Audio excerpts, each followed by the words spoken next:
اور نہایت ہی محبت کے ساتھ یک زبان و یک خیال ہو کر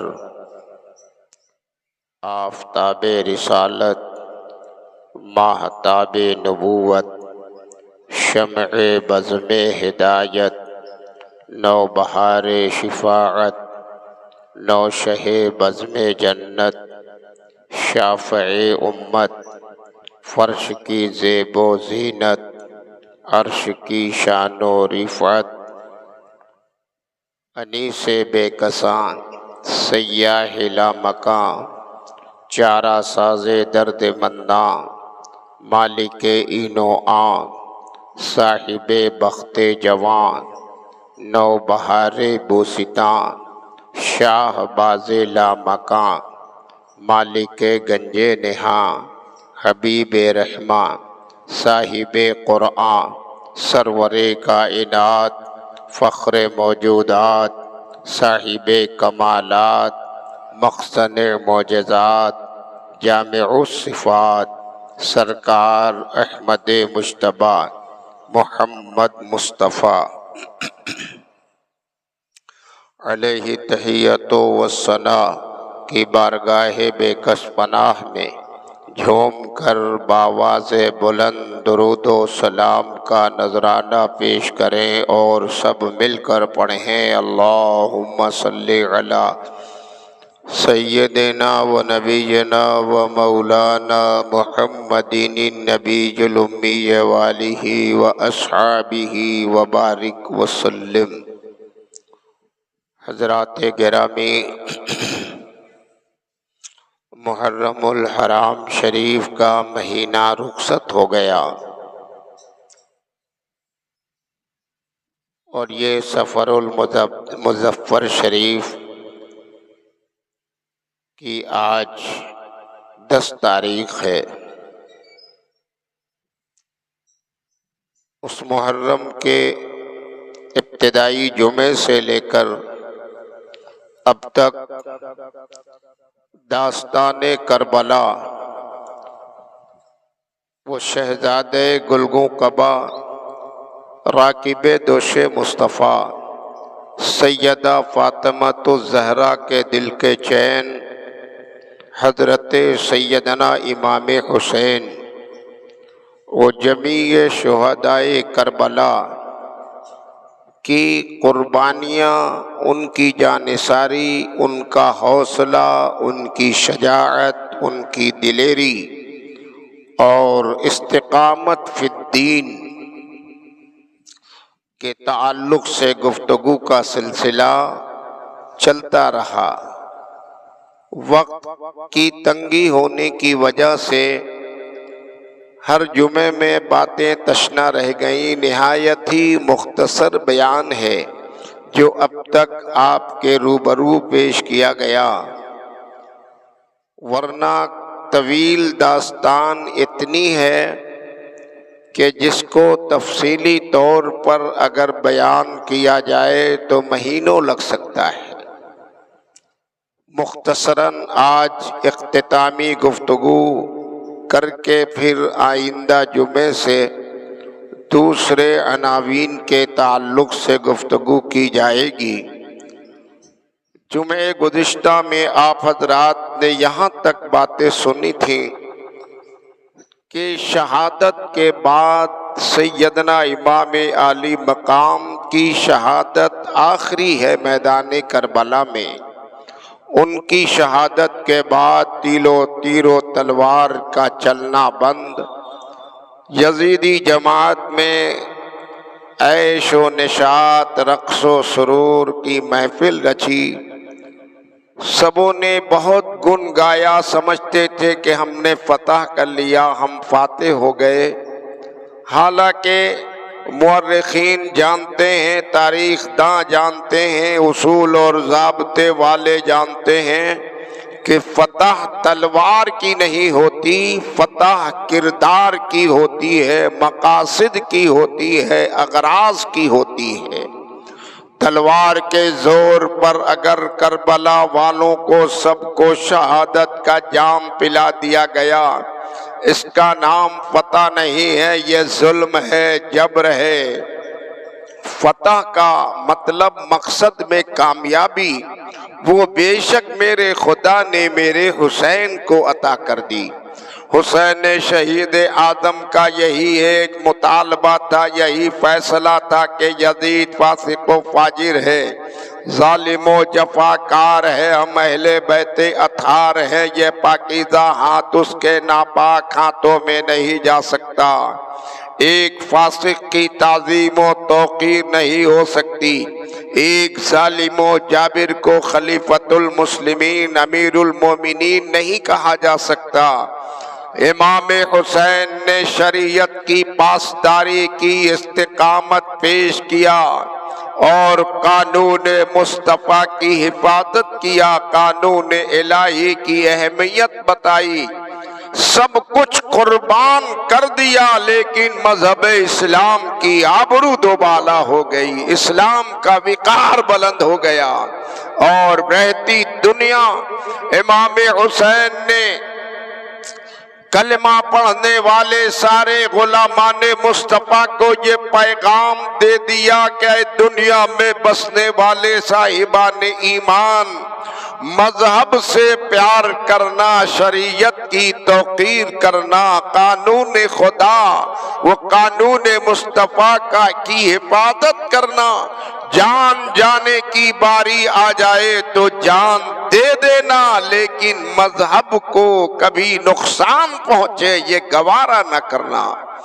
شہید اعظم نے میدان کربلا میں فتح حاصل کی ہے، فاتح ہے میرے حسین، اللہ نے کامیابی دی ہے، کامرانی دی، اور میرے خدا نے قرآن میں اعلان فرما دیا وَلَا تَقُولُوا لِمَن يُقْتَلُ فِي سَبِيلِ اللَّهِ أَمْوَاتٌ بَلْ أَحْيَاءٌ وَلَٰكِن لَّا تَشْعُرُونَ، ہرگز انہیں مردہ نہ کہنا جنہوں نے راہ خدا میں اپنی جانیں قربان کی ہیں، بلکہ وہ زندہ ہیں، تمہیں ان کی زندگی کا شعور نہیں ہے۔ اللہ تعالیٰ نے شہداء کو زندہ بتایا، کربلا والوں کو زندہ بتایا، اور اب جب میدان کربلا میں گلا تن سے جدا ہو گیا، سر کو جسم سے جدا کیا جا چکا، ایک ایک کر کے راہ خدا میں قربان ہونے والے ہوتے گئے۔ قرآن کا فارمولہ تھا مردہ نہ کہنا، یہ زندہ ہے، اب زندگی کا پتہ دیکھنا ہے، قرآن کے فارمولے پر پریکٹیکل دیکھنا ہے، تو اسی میدان کربلا میں آپ چلیے۔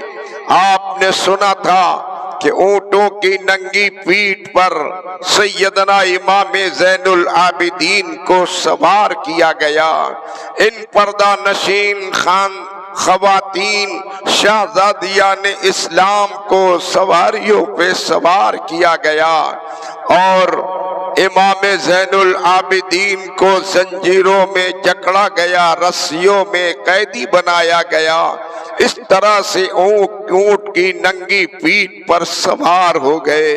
اللہ اللہ، کیسا صبر ہے، کیسا ضبط ہے۔ اونٹ کی ننگی پیٹھ پر نحیف و ناتواں جسم ہے، بیماری ہے، بخار کی شدت ہے، کمزوری ہے، 3 دنوں کے بھوکے پیاسے رہ چکے ہیں، صبح سے اپنے خاندان کے ایک ایک فرد کی قربانی کا منظر اپنی پیشانی کی نگاہوں سے دیکھ رہے ہیں۔ یزیدیوں نے سارے شہداء کے سروں کو اپنے اپنے نیزوں کی نوک پہ بلند کیا، جلوس کی شکل میں وہاں سے لے کر چلے۔ تاریخ میں آتا ہے سب سے پہلے، سب سے آگے، سب سے اونچا انہوں نے امام حسین کا سر کیا ہے، اور بڑے فخر سے لے کر سپاہی یزیدی چل رہے ہیں کہ ہم نے ان لوگوں کا قتل کیا ہے، باغیوں کا سر قلم کیا ہے، سب سے اونچا حسین کا سر ہے، سب سے آگے حسین کا صبر ہے، سب سے بلند میرے حسین کا سر ہے۔ یزیدیوں نے اپنے طور پر سمجھا ہے کہ ہم نمایاں لے کر چلیں گے اپنے عوام کو، اپنے لوگوں کو، مارکیٹ میں، بازاروں میں، شہروں میں دکھاتے ہوئے جائیں گے کہ ہم نے باغیوں کا سر قلم کیا ہے۔ لیکن میں نے کہا اے نادانو، یہ تو امام حسین کی صداقت ہے، امام حسین کی کامیابی ہے، امام حسین کی سربلندی ہے، امام حسین کا وقار ہے۔ امام حسین کو میرے خدا نے بلندی دیا ہے، لہذا حسین کا سر تو سر نیزے کی نوک پر ہے، جسم کربلا کے میدان میں ہے، پھر بھی سب سے اونچا جا رہا ہے۔ یہ حسین کی بلندی، ان کی عزت، ان کا وقار ہے۔ تم نیچا کرنا چاہو کبھی نہیں کر سکتے، خدا نے سر حسین کو اونچا کر دیا ہے، حسین نے اونچا کر دیا ہے۔ تو مٹائے سے تو گھٹائے سے کسی کے نہ گھٹا ہے نہ گھٹے، جب بڑھائے تجھے اللہ تعالیٰ تیرا، اور مٹ گئے مٹتے ہیں مٹ جائیں گے آدھا تیرے، نہ مٹا ہے نہ مٹے گا کبھی چرچا تیرا۔ سب سے اونچا سر حسین کا جا رہا ہے، کیوں نہ ہو آغوش مصطفیٰ کے پروردہ ہیں، کیوں نہ ہو نور نظر مصطفیٰ ہیں، نوجوانان جنت کے سردار ہیں، جن کو جنت کی حکمرانی ملی ہے، وہ یقیناً سب سے اونچا ہی رہے گا۔ سارے یزیدیوں کے سر نیچے ہیں، اونچا حسین کا سر جگمگاتے ہوئے چل رہا ہے، اور رہتی دنیا پیغام دے رہا ہے، مجھ کو میرے خدا نے اونچا کیا ہے، پوری دنیا کی طاقت مل کر مجھے نیچا نہیں کر سکتی۔ حسین شہید اعظم چل رہے ہیں، سب کا سر انہوں نے علم کی شکل میں لے کر نمایاں طور پر چلے جا رہے ہیں، جلوس چل رہا ہے۔ ادھر یہ قافلے والے، یہ اہل بیت مصطفیٰ کے پسماندہ لوگ، یہ خواتین قیدیوں کی طرح سے ان کی شکل میں پیچھے پیچھے چل رہے ہیں۔ آگے آگے یزیدی سارے شہداء کے سروں کو نیزے کی نوک پر ٹکائے بڑے فخر سے لے کر چل رہے ہیں۔ تاریخ میں آتا ہے آگے بڑھا یہ جلوس، آگے چلتے رہے کہ ایک اسی راستے میں ایک مکان پر صاحب خانہ مکان والا اپنے گھر میں بیٹھا قرآن کریم کی تلاوت کر رہا تھا، اور اس وقت وہ سورہ کہف پڑھ رہا تھا۔ سورہ کہف میں قصہ اصحاب کہف کی تلاوت کر رہا تھا، سورہ کہف کی تلاوت ہو رہی تھی، اصحاب کہف کا قصہ، ان کا واقعہ قرآن میں پڑھ رہا تھا۔ وہ آواز اپنے مکان کے گھر میں چھت پر بیٹھ کر پڑھ رہا تھا، اور ادھر سے امام حسین کا سر مبارک گزر رہا تھا۔ اللہ اللہ، حسین شہید اعظم کا سر مبارک نیزے کی نوک پر ہے، جس میں مطہر کربلا کے میدان میں ہے۔ وہ سر جو ہی اس مکان کے قریب سے گزرا کہ حسین شہید اعظم کے لبہائے مبارک ہلے، زبان چلی، اور ایک آواز بلند ہوئی، یا تالی القرآن اعجب من قصتی اصحاب الکافی کے قتلی و حملی۔ حسین شہید اعظم نے گزرتے ہوئے بے بانگے دہل اعلان فرمایا، اے قرآن میں سورہ کہف پڑھنے والے، سنو سنو، میرا واقعہ تو اصحاب کہف سے کہیں دردناک ہے کہ مجھے قتل بھی کیا ہے، میرے سر کو لیے پھر بھی رہے ہیں۔ یہ میرے حسین کی زبان بولی۔ اب کوئی کہے گردن گلا کہیں ہے، سر کہیں ہے، جسم کہیں ہے، جسم کے ٹکڑے ٹکڑے ہیں، اور سر الگ ہے، اور زبان حسین سے یہ کلمات نکل رہے ہیں۔ یہ کلمات جو زبان حسین سے نکلے ہیں یہ اس بات کی گواہی دیتے ہیں کہ پروردگار عالم نے ارشاد فرمایا انہیں مردہ نہ کہنا، میرا حسین زندہ ہے۔ قرآن نے کہا تھا تو حسین نے بول کر بتا دیا کہ بے شک مجھے قرآن نے زندگی کی ضمانت دیا ہے تو زندگی والا ہوں۔ زبان سے بات کر کے بتا رہے ہیں کہ میں زندہ ہوں۔ شہید آدم نے گویا کہ جسم سے سر جدا ہے، لیکن سن بھی رہے ہیں، سمجھ بھی رہے ہیں۔ سنتے نہ ہوتے جواب نہ تو جواب کیسے دیتے، سمجھتے نہ ہوتے تو کیسے کہتے کہ میرا معاملہ اصحاب کہف سے زیادہ غمناک ہے۔ اس سے پتہ چلتا ہے کہ حسین نے سنا بھی سمجھا بھی، جبھی تو اس کو پکار کر آپ نے اپنے مظالم کا اظہار فرما دیا۔ حسین شہید آدم بے شک زندہ ہیں، سارے شہداء زندہ ہیں، راہ خدا میں اپنی جانیں لٹانے والے زندہ ہیں۔ ان کو مردہ کہنا تو دور کی بات ہے، مردہ گمان بھی نہیں کیا جا سکتا۔ قرآن کہتا ہے وَلَا تَحْسَبَنَّ الَّذِينَ قُتِلُوا، گمان بھی مت کرنا کہ جو لوگ راہ خدا میں قتل کیے گئے وہ زندہ ہیں اور اپنے رب کے پاس انہیں رزق بھی ملتا ہے، وہ رزق بھی کھاتے ہیں۔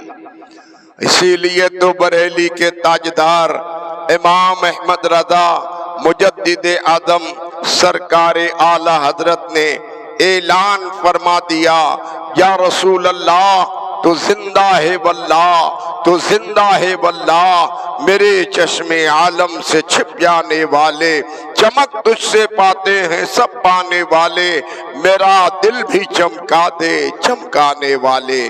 بدعقیدے لوگ دیوبندی وہابی وغیرہ تمام کے تمام نبیوں کو، انبیاء، شہداء، صلحاء، نیکوکار، عبادت گزار سب کو سرے سے مردہ کہتے ہیں۔ یہ ان کی بدعقیدگی ہے۔ الحمدللہ ہم لوگوں کا عقیدہ وہ صداقت پہ مبنی ہے، جو قرآن کہتا ہے اسی پر ہمارا عمل میں ہے، اور حسین شہید آدم نے زندگی کا ثبوت بھی دیا ہے۔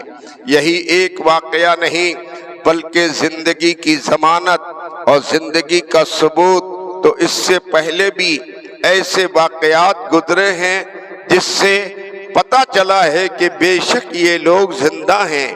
حضرت سیدنا امام مسلم کے دونوں ننھے بچے جو شہید کیے گئے کوفہ کی سرزمین پر، اور ان کی نعش کو دریائے نہر فرات میں ڈال دیا گیا، سر کو لا کر جب بعد میں ڈالا گیا تو دونوں نعشیں زمین کی تہ میں پانی کی سطح میں بیٹھی تھیں۔ جو ہی سر پڑے کہ دونوں کی نعشیں سطح سے اوپر کو آئیں اور ان کا سر ان کے جسم سے مل گیا۔ ایک بھائی نے اپنا ہاتھ اٹھایا دوسرے بھائی کے گلے میں ڈالا، دوسرے نے اپنا اٹھایا اس کے گلے میں ڈالا، اور اس طرح سے سر تن سے مل گیا۔ گلے میں ہاتھ کو ڈال کر مسلم کے ننھے بچوں نے یہ ثابت کر دیا کہ بے شک ہمیں قرآن نے زندہ کہا ہے تو زندگی تم اپنی آنکھوں سے دیکھ لو۔ جلوس چلا، راستے کے بڑے واقعات ہیں، بڑی بڑی کرامتوں کا ظہور ہوا۔ اگر ان ساری باتوں کو بیان کیا جائے تو مضمون ابھی ایک دو مہینہ چل سکتا ہے۔ میں اب ان سارے مضامین کو سمیٹ کر بس مختصراً آج اس تعلق سے گفتگو تمام کرنا چاہوں گا۔ جلوس چلا، راستے کے بڑے معاملات گزرے، واقعات گزرے۔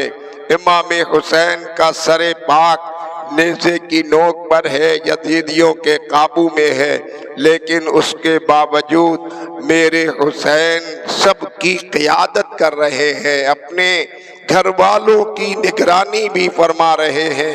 واقعے میں آتا ہے ایک جگہ پر چلتے چلتے اچانک سب کی سواری رک گئی، امام حسین کا سر پاک ایسا رکا کہ اب یہ سپاہی لاکھ کوشش کرتے ہیں کہ آگے بڑھے، لیکن ایک قدم آگے بڑھنے کو تیار نہیں، سب پریشان ہو گئے۔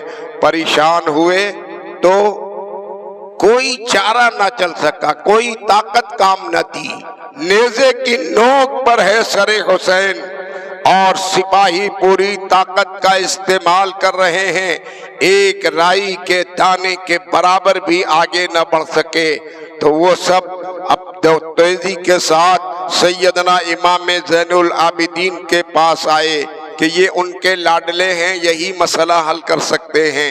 امام زین العابدین کے پاس آئے اور کہنے لگے یہ قافلہ کیوں رک گیا ہے؟ سر حسین آگے نہیں بڑھ رہا ہے، ہم لوگ پریشان ہیں، اب آپ ہی کوئی تجویز مرتب کیجئے۔ سیدنا امام زین العابدین سواری سے اترے اور امام حسین کے قریب آئے، سر پاک حسین سے امام زین العابدین قریب ہوئے اور اپنے کانوں کو سٹایا۔ نہ معلوم امام حسین نے بیٹے زین العابدین سے کیا کہا اور زین العابدین نے اپنے والد کے کٹے ہوئے سر سے کیا سنا۔ سنتے ہی فوراً پلٹے اور آپ نے فرمایا کہ ارے قافلے میں سب تو چلے جا رہے ہو، میری بہن سکینہ کہاں ہے؟ سکینہ کو تلاش کرو۔ سکینہ کو تلاش کیا جانے لگا تو اس قافلے میں سکینہ نہ ملی، سکینہ نہیں ملی۔ جب نہیں ملی تو امام زین العابدین نے فرمایا میرے والد کی نگرانی ہے پورے اپنے کنبے والوں پر، سکینہ نہیں ہے، اسی لیے قدم کو روک دیا گیا ہے۔ پتہ کرو جہاں پہلے پڑاؤ ہوا تھا وہاں پر سارے لوگ پلٹے گئے تو وہاں دیکھا کہ حضرت سکینہ چھوٹ گئی تھی۔ پڑاؤ کے لیے کچھ دیر رکے تھے، حضرت سکینہ ایک پیڑ کے سائے میں بیٹھی تھی۔ یہ سارے لوگ چلتے بنے اور حضرت سکینہ کو فراموش کر گئے۔ حضرت سکینہ پیڑ کے سائے میں بیٹھی رہی، انہیں خبر بھی نہ ہوئی کہ قافلہ آگے کو بڑھ گیا، لیکن کوئی قافلے والوں میں جانتا بھی نہیں تھا کہ سکینہ چھوٹی ہیں۔ لیکن میرے حسین نے قدم کو رکوا کر رہتی دنیا یہ پیغام دے دیا کہ حسین تمہارا کل بھی نگرانی کرتا تھا، حسین کی نگرانی آج بھی ہے، اور گھر گھر میں جو حسین کا غلام حسین سے عقیدت رکھے گا میرا حسین اس کے لیے سہارا بنا بھی ہے، بنتا بھی رہے گا، اس کا مداوع کرتا رہے گا۔ حضرت سکینہ کی بھی اب ایک لمبی داستان ہے۔ حضرت سیدہ فاطمہ الزہرا کی آمد بھی ہوئی ہے، سکینہ سے ملاقات ہوئی ہے۔ حضرت سکینہ سے فاطمہ الزہرا والدہ محترمہ امام حسین نے بہت کچھ وصیت فرمائی ہے۔ آگے بڑھتے رہے، راستے کے اور بھی واقعات ہیں، کرامتوں کا ظہور بھی ہوتا رہا، داخل اسلام ہونے والے داخل اسلام بھی ہوتے رہے۔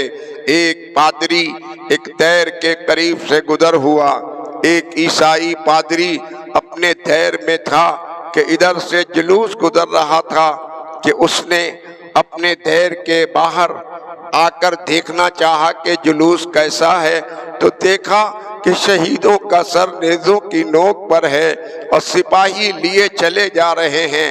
اس نے غور سے دیکھا اور توجہ کیا، سب سے آگے سر جو ہے وہ سر کو دیکھا تو لب کو ہلتے ہوئے اس نے محسوس کیا، لب ہلتے ہوئے جو پایا تو اس کو حیرت ہوئی کہ سر نیزے کی نوک پر، بدن کربلا کے میدان میں یہ ہونٹ کیوں ہل رہے ہیں؟ ہونٹ ہل رہے ہیں یا ہماری نگاہ خطا کر رہی ہے؟ وہ اپنے دیر سے باہر نکلا، باہر نکل کر پھر اور قریب ہوا تو دیکھا کہ نگاہ خطا نہیں کر رہی ہے لیکن واقعی ہونٹ ہل رہے ہیں۔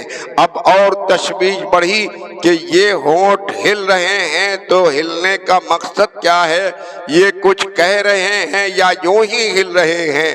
وہ اور قریب آیا، قریب آتے آتے حسین کے لبوں سے اپنے کان کو سٹا دیا، اور جب کان کو سٹایا تو اس پادری نے سنا کہ امام حسین کا سر ہے، نیزے کی نوک پر ہے، تن میدان کربلا میں پڑا ہے، لیکن زبان حسین سے قرآن کی تلاوت ہو رہی ہے۔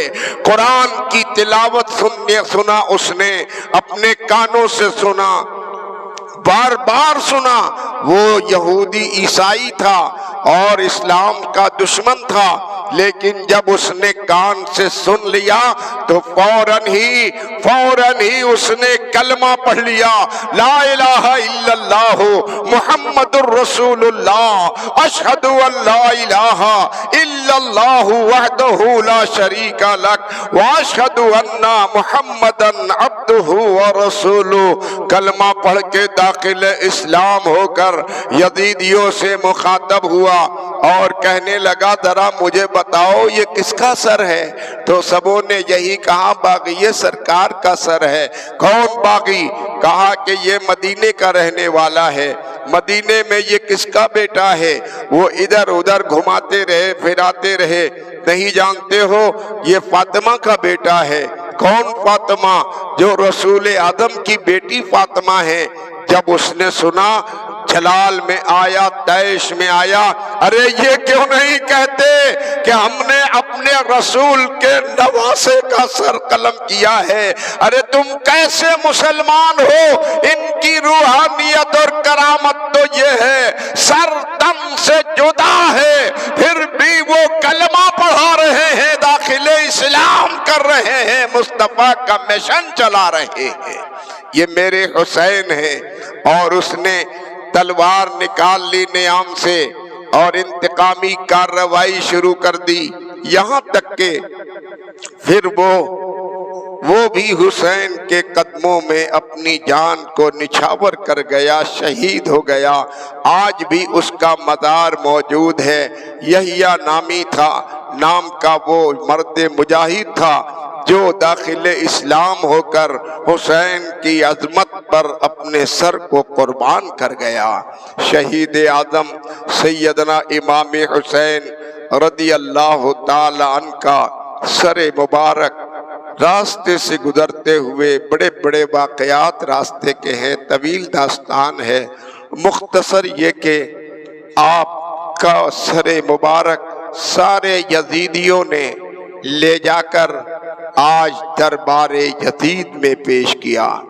دربار یزید میں تخت لگا ہے، یزید آن بان شان سے بیٹھا ہے دربار میں، سب کے سروں کو پیش کیا گیا، اور یہ میرے رسول کی شہزادیاں، نبی کے گھر کی بیٹیاں دربار میں مجرمانہ حیثیت سے کھڑی کر دی گئیں۔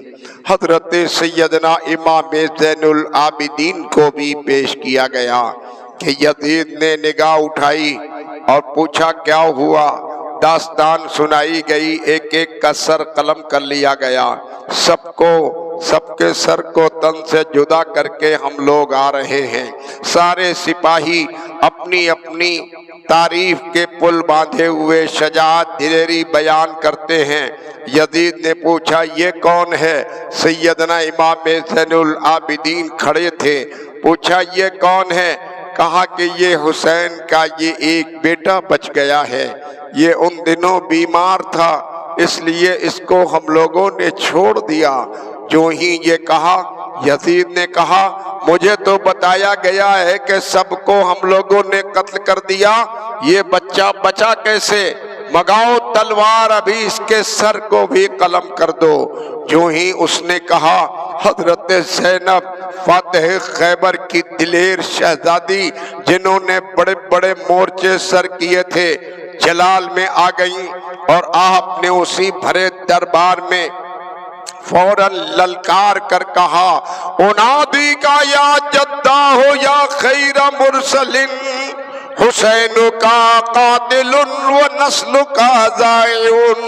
ابھی میں اپنے نانا حضرت کو آواز دیتی ہوں کہ آپ کے لخت جگر حسین کے قاتل اب آپ کی نسل ہی منقطع کرنے والے ہیں. ایسا للکار کر حضرت زینب نے خطاب کیا کہ یزید تھرا گیا، دربار میں زلزلہ سا طاری ہو گیا. یزید نے کہا یہ کون ہے؟ تو بتایا لوگوں نے یہ فاتح خیبر کی بیٹی حسین کی بہن زینب ہے. کہا اچھا یہ ابو تراب کی بیٹی ہے، جبھی تو اس قدر اس کے پاس جوش و خروش ہے. تھوڑا سہم گیا.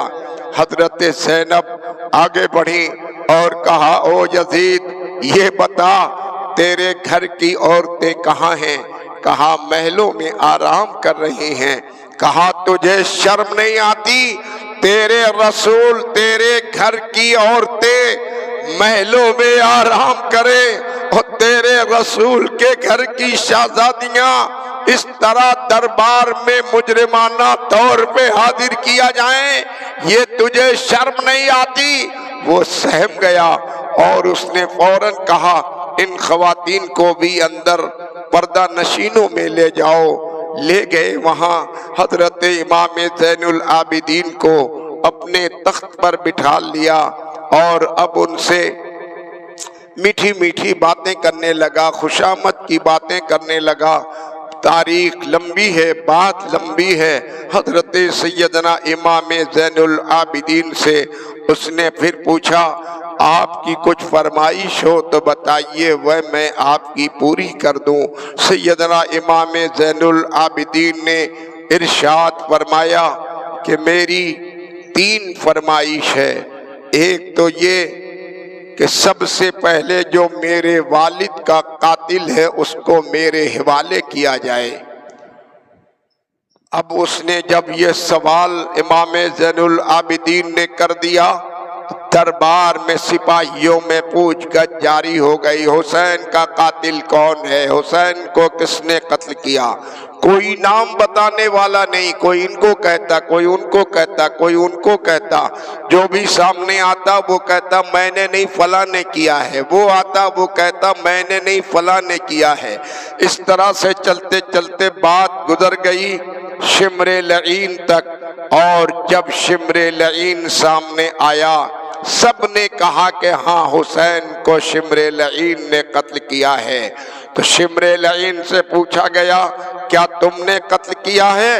شمر لعین نے کہا دربار بھرے دربار میں قاتل ہم لوگ نہیں ہیں، ہم میں سے کوئی قاتل نہیں ہے، ہم تو ملازم ہیں، سپاہی ہیں. ہمیں جس نے جو حکم دیا گیا اس پر ہم نے عمل کیا. اصل قاتل تو دربار میں تخت میں بیٹھا ہوا ہے جس کو یزید کہتے ہیں. اس نے نہ حکم دیا ہوتا تو ہم نے یہ کام نہ کیا ہوتا. اس طرح سے دربار میں کوہرام مچ گیا. دوسری بات پھر یزید میٹھی میٹھی باتیں کرنے لگا. آپ نے فرمایا کل دن جمعے کا ہے، مجھے جامع مسجد میں خطاب کرنے کی اجازت دی جائے. اس نے کہا ٹھیک ہے یہ کام آپ کا ہو جائے گا.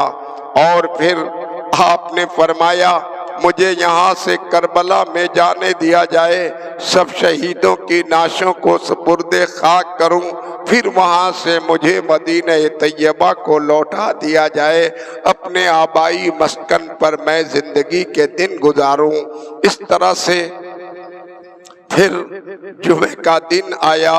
باتیں پھر اور لمبی ہیں، بات آج بھی پوری نہیں ہو سکی. گفتگو یہیں پر تمام. پھر آگے کی باتیں آپ سنیں گے.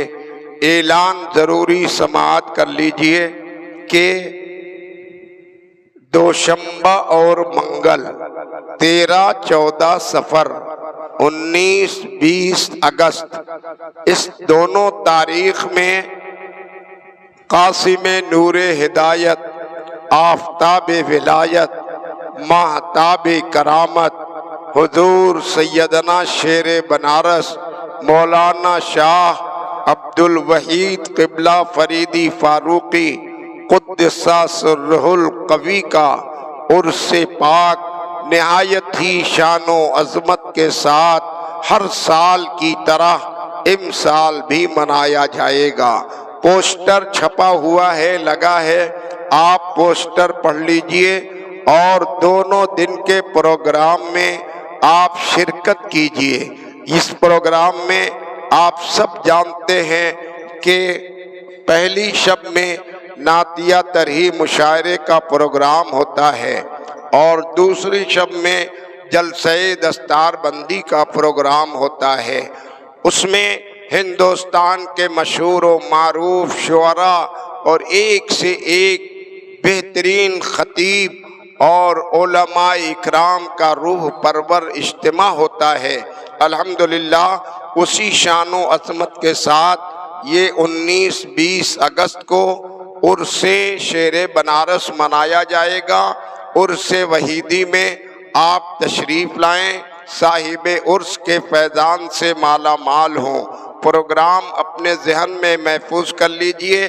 13 صفر قبل نماز فجر غسل مزار اطہر صاحب عرس، اور بعد نماز فجر جناب الحاج محمد ہارون وحیدی مرحوم کے دولت گدے پر قرآن خوانی کا پروگرام ہوگا، جو جناب الحاج نصیر الدین صاحب اور ان کے برادران یہ انتظام و انصرام کرتے ہیں۔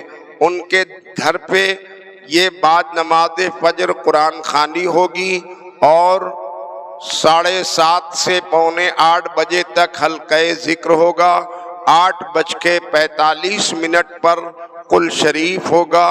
قل شریف کے بعد ان کے یہاں سے چادر شریف اٹھائی جائے گی اور گشت کرتے ہوئے صاحب عرس کے تربت اطہر پہ پیش کیا جائے گا۔ دوسرے اور مشائخ بزرگوں کی بارگاہ میں نذر کیا جائے گا۔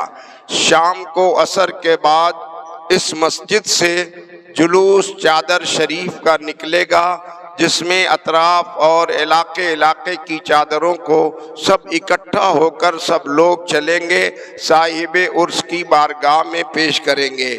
الجامعۃ الحمیدیہ کے طلبہ کی طرف سے بھی یہ جلوس چادر کا نکلتا ہے۔ ساری چادروں کو اکٹھا کر کے عصر کے بعد سب لوگ لے کر چلیں گے، تربت پہ پیش کریں گے۔ مغرب کے بعد تقسیم لنگر ہوگا۔ تقسیم لنگر مغرب کے بعد ہوگا اور عشاء کے بعد نعتیہ ترہی مشاعرے کا پروگرام نہایت ہی شاندار ہوگا۔ مصرع طرح آپ سب ذہن میں رکھ لیجئے، یہ ترہی نعتیہ مشاعرہ ہوتا ہے تو اس سال کے لیے جو مصرع کا انتخاب ہے برائے نعت مصرع ہے: صدا دے کر ذرا دیکھو وہ آئیں گے مدینے سے۔ یہ نعت کے لیے ہے، صدا دے کر ذرا دیکھو وہ آئیں گے مدینے سے۔ اور منقبت کے لیے مصرع کا انتخاب ہے: حقیقت میں ہدایت کے گوہر شیر بنارس ہے۔ انہی دونوں مصرع پر تازہ ترین کلام ایک سے ایک سخنور ترنم کے شہنشاہ لے کر آئیں گے، آپ کو سنائیں گے۔ مشاعرے میں آپ شرکت کیجئے۔ قسمت سکندر پوری، اسد اقبال کلکتوی، حلیم حاذق کلکتوی، دلکش جالونوی، حبیب اللہ فیضی، زین العابدین کانپوری اور مقامی شعراء اکرام 15 شعراء کے نام ہیں۔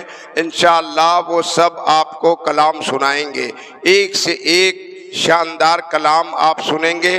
نقابت جو ہے وہ کانپور کے نقیب سید وارث چشتی کریں گے، اور دوسرے دن کا جو پروگرام ہوگا وہ بعد نماز ظہر حلقہ ذکر اور بعد نماز عصر گاگر شریف کا پروگرام، بعد نماز مغرب تقسیم لنگر اور بعد نماز عشاء جلسہ دستار فضیلت۔ شاندار اجلاس ہوتا ہے، ان سال بھی ہوگا، جس کے خصوصی جو خطیب ہوں گے وہ شہنشاہ خطابت حضرت علامہ مفتی اختر حسین صاحب قبلہ جو جمدہ شاہی سے تشریف لا رہے ہیں۔ دوسرے خطیب حضرت علامہ محمد عمران حنفی صاحب جو مراد آباد سے تشریف لا رہے ہیں، اور سرپرست اجلاس کی حیثیت سے شہزادہ صدر الشریعہ ممتاز الفقہا استاد العلماء حضرت علامہ محدث کبیر علامہ ضیاء المصطفیٰ صاحب قبلہ قادری نائب قاضی القضات فی الہند کی آمد بھی ہوگی، آپ کے ہاتھوں سے دستار ہوگی۔ مقامی علماء کا ازدحام ہوتا ہے، جتنے ادارے ہماری جماعت کے ہیں ان تمام اداروں کے علماء اسٹیج پہ جلوہ بار ہوتے ہیں، سب کا آپ دیدار کیجئے، علماء کا خطاب سنیے۔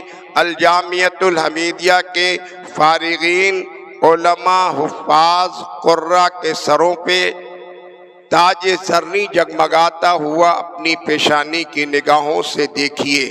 دونوں روز کا پروگرام آپ کامیاب بنائیے، خود بھی آئیے، اپنے دوست و احباب کو لائیے۔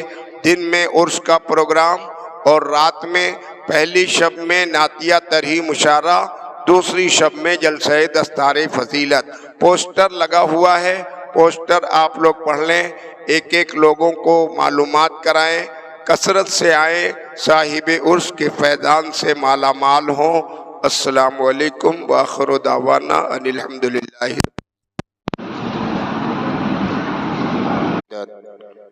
نہایت ہی محبت